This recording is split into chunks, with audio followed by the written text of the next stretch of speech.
I'm a father, so you know I gotta have my son's back. But I'm gonna let justice, you know, play out, take its course. You know. I can't believe it. I can't believe it. On stream. I was up top 5. What's up, homie? Your son is a monster. Yo, hey, watch bro, your mouth, bro, watch your mouth, bro. Watch your mouth. Chill. Leon, I need a favor. How can I set up stripes for a kick? I'll tell you off stream. I'm live right now. Yo, Rampage, you're a monster. Yo, hey. I'll knock you out. That is crazy, guys. I see a lot of people saying he should be facing murder charges. You're dang right. He should be at least 1 to 3 years. He shouldn't be able to ever compete in contact or combat sports. He should never even be able to stream either. I mean, Jackson's son wasn't working, and so he kind of pulled him into the show, and then somehow at the end he got pulled into the ring, dude, he powerbombed this dude and punched him while he was unconscious 22 times in his face. He's in critical condition. He almost killed him. Oh my! It was brutal, dude. So why did he do that? Because he is I don't know. There's no excuse to ever do this to a human being. This don't got nothing to do with none that's going on. But all I'm going to say is that my son hasn't been the same since his mom. He hasn't, and I know that. And I've been trying to be there for him and, you know, make him laugh and cheer him up and everything. But I'm not. And you know, I know my kids. He hasn't been the same with me. Like, he's just been distant from me. Like, he want to be more of a man and more of this. Ooh, yeah, no, those are full on, like, brutal. Yeah. Oh, I did see the guy hit him over the head with the can, but if the guy thought that was part of like what I don't know. It's wrestling world, and there are, you know, like even Brock Lesnar did 15 German suplexes once on John Cena and did not injure him. Right? So that's kind of wild when you think about it, because you're throwing a human being over your head. But anyway, Raja Jackson ended up kind of going too far. The guy was knocked out from hitting the mat and then took some punch. Crazy. His son even attacked him. So I understand. But and also the dad is there at, I think, is the announce table or in the back cheering for, I don't know, like supporting all this. I don't get it. You're the one that actually called your son up to actually make his debut and all this happened. I don't get it. Like, why? But it's insane. But yeah, they're investigating him, and of course his son will be going to jail, and because for attempted, murder and stuff, and all this crazy crap, all this crazy. The crowd thought it was theater until the air snapped and the cheers died. One moment, an indie wrestling show in Los Angeles was playing to the script. The next, a slam hit harder than anyone expected, and strikes landed on a man who wasn't defending himself. Phones came up, and within minutes, the clip went everywhere. That's when former heavyweight champion Shannon Briggs broke his silence, and the world watched. Briggs didn't dance around it. He warned that athletes, especially those famous for real power, carry a responsibility that doesn't switch off under bright lights. He stressed that public behavior can define a legacy, and one reckless burst can shadow a career. Reports say he even floated a boxing match with Quentin Rampage Jackson, promising a finish. It sounded like a call-out, but it was really a message. Control matters more than hype. Inside the ring, confusion grew by the second. Some people assumed it was part of the show, others saw danger from the first impact. Witnesses say Raja Jackson, Rampage's son, powerbombed the performer known as Syko Stu, real name Stuart Smith, and then, while the audience tried to process the moment, struck him again while he lay motionless. In a show built on illusion, the line between performance and reality vanished. Police began reviewing footage, speaking to witnesses, and collecting statements.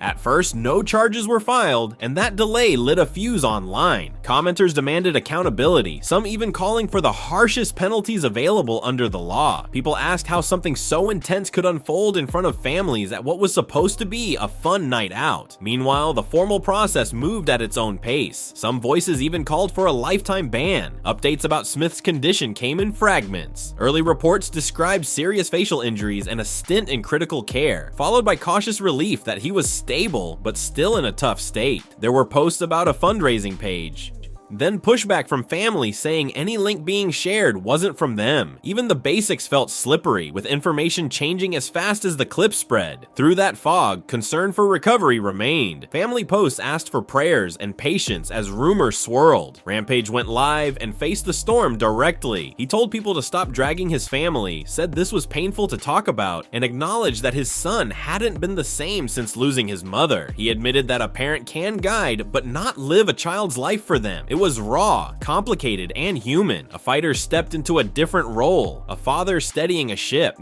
And the threats he said he'd received made the moment heavier. Inside the wrestling community, the takes split in every direction. Some pointed to a beer can hit to Raja's head before things escalated, arguing that provocation isn't harmless. Others shot back that once a person goes limp, you stop. No excuses, no heat of the moment. A few names initially voiced support for Raja, then clarified they condemned the incident while questioning the setup that put him in the ring at all. That fracture revealed a deeper problem. Safety culture is uneven, where budgets are tight and training varies. And then came the update that raised eyebrows. Reports suggested the state stepped in to evaluate the case, with talk that evidence was substantial and local action felt slow. When a case jumps lanes, people assume serious outcomes are possible. Public pressure rarely waits for official paperwork. The louder the conversation got, the more every detail was reinterpreted through fear, anger, and loyalty. Promoters felt the aftershock quickly. A Southern California venue publicly said Raja wouldn't be appearing there and hinted his name was being used for attention more than actual booking. WWE linked figures kept distance. Reports also said Knox Pro rolled back big league branding on posts,